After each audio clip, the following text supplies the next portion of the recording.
एक गांव में चिंटू नाम का एक लड़का रहता था। उसका एक कुत्ता था जिसे वो प्यार से पुन्नो बुलाता था। वो बहुत समझदार था। चिंटू के मम्मी पापा के लिए तो वो मानो उनका दूसरा बेटा ही था। सब कुछ बहुत अच्छा चल रहा था। फिर एक दिन सबके सोने के बाद पुन्नू घर से निकल के कुछ दूर बने एक खाली घर के पास बैठकर खूब भौंकने लगा। उसके भौंकने की आवाज सबने सुनी। पहले तो सभी को लगा कि पुन्नू ने कुछ देखा होगा इसलिए इतना भौंक रहा है। तो चिंटू ने उसे शांत किया और घर ले आया। फिर अगले दिन वही हुआ। उसी समय पुन्नू फिर से उसी जगह पे जाकर बहुत भौंकने लगा। इस बार भी किसी ने उतना ज्यादा नहीं सोचा, पर जब ये चीज रोज होने लगी तब सब परेशान हो गए। चिंटू ने दिन के समय वहां जाकर भी देखा कि वहां कुछ है तो नहीं जिसे देखकर पुन्नू रोज यहाँ आके भौंकता है, पर चिंटू को वहां कुछ नहीं मिला।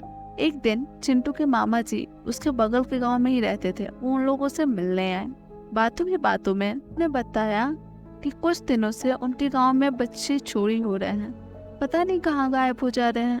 रात के समय जो भी बच्चे बाहर निकल रहे हैं मिल ही नहीं रहे हैं। गांव में बिल्कुल डर का माहौल है। पुलिस भी अपने तरफ से पता कर रही है पर कुछ पता नहीं चल पा रहा है। दिन भर रुककर मामा जी फिर अपने गांव को लौट गए।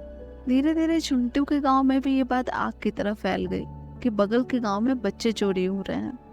एक तो रोज चिंटू के कुत्ते का उस खाली घर के सामने भौंकना और दूसरा बगल के गांव के बच्चे को का रोज चोरी होना। चिंटू को लग रहा था शायद इन दोनों बातों में कुछ तो कनेक्शन है, पर जब भी चिंटू उस जगह पे जाके देखता तो उसे कुछ मिलता ही नहीं। कुछ समझ नहीं आ रहा था कि क्या हो गया है पुन्नू को। एक दिन चिंटू के गांव के मुकेश चाचा काफी रात में अपने काम से लौट रहे थे। आज उन्हें काफी रात हो गई थी। रास्ते में उन्होंने देखा कि चिंटू का कुत्ता पुन्नू कपड़े से खींचकर एक छोटी सी बच्ची को लेकर उसी खाली घर में जा रहा है। मुकेश चाचा ने गांव के सभी लोगों को चीख चीख कर वहां पे बुला लिया।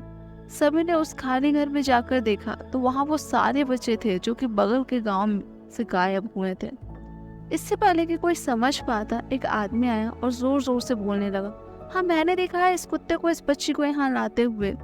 ये कुत्ता पागल हो गया है, ये मार डालेगा सब बच्ची को। चिंटू ने बहुत समझाने की कोशिश की कि नहीं मेरा पुन्नू ऐसा नहीं कर सकता, पर किसी ने उसकी बातों पे विश्वास नहीं किया।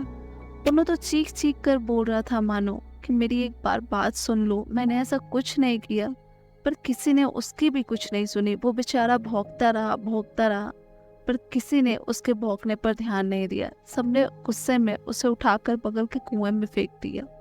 थोड़ी देर बाद कुछ लोग आए। उन्होंने पूछा, यहाँ कोई कुत्ता आया है किसी बच्ची को लेकर? इतना पूछते ही मुकेश चाचा जोर जोर से बोलने लगे, हाँ ये रहा वो सारे बच्चे जिसे उस कुत्ते ने लाया था। ये सब बस डरे हुए हैं पर सब ठीक है। अब वो कुत्ता ऐसा कुछ नहीं करेगा। आपके गांव के बच्चे अब सुरक्षित हैं। कहाँ गया वो कुत्ता? क्या किया आप लोगों ने उसके साथ? अरे वही कुत्ते ने तो इनकी जान बचाई है।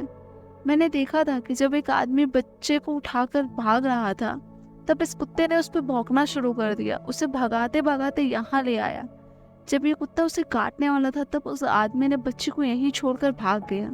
कहाँ है वो कुत्ता? दूसरे गांव वालों ने कहा। क्या? मुझे लगा उस कुत्ते ने इन सभी बच्चों की जान लेने की कोशिश की थी, इसलिए मैंने उसे मार दिया, मैंने उसे इस कुएं में फेंक दिया। मुकेश चाचा ने बोला। निकालो उसे जल्दी, गांव वालों ने बोला। सभी मिलकर पुन्नू को कुएं से निकाले, पर अब बहुत देर हो चुकी थी। पुन्नू मर चुका था। पर उस आदमी ने तो कहा था इस कुत्ते ने इस बच्ची को लाया है और मारने की कोशिश भी की है, मुकेश चाचा ने कहा। कौन सा आदमी? उन लोगों ने पूछा। मुकेश चाचा ने नजर फेरी पर वो आदमी अब कहीं नहीं था। सभी समझ गए कि असली मुजरिम वो आदमी ही था। बेचारे पुन्नू को तो बिना किसी बात की ही सजा मिल गई ना। The end. दोस्तों आपको ये कहानी कैसी लगी मुझे कमेंट्स में ज़रूर बताएं, और अगर आपको वीडियो अच्छा लगा तो वीडियो को लाइक करके चैनल को सब्सक्राइब करना ना भूलें।